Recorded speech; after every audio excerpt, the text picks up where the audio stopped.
माँ काली films present Murliganj.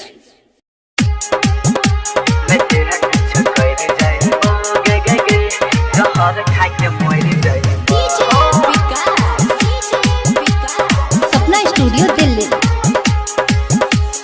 Patna में पटियलियो तोरा दिल्ली में दिल लगलियो तोरा चक्कर में सुन गे रनिया स्कूल हम छोड़ लियो हो तो हर दोसर शादी के ना के हम जीवो तोरा याद में सुन गे रनिया रोज दारू पीबो नहीं ते कुछ कर जाइबो जहर खा के मर जाइबो नहीं ते कुछ कर जाइबो गे गे गे जहर खा के मर जाइबो। हाँ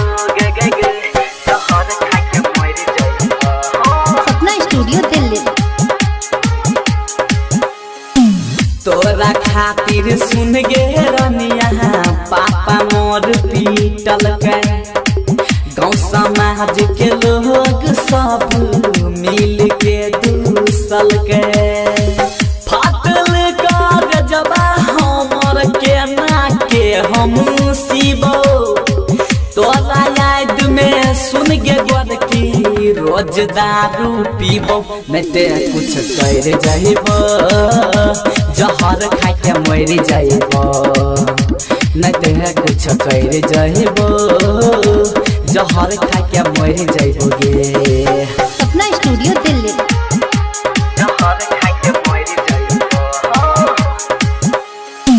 राइटर चंचल लिखला को सच सच है बात गे प्रमोद हाथी दई छौ गोरी दिल से सौगात गे जब याद आई तो हमर फोन एक बार करी है तोरा याद में सुन गे रानी अब न हम जीवो नहीं ते कुछ कर जाइबो जहर खा के मर जाइबो नहीं ते कुछ कर जाइबो गे गे गे जहर खा के मर जाइबो गे।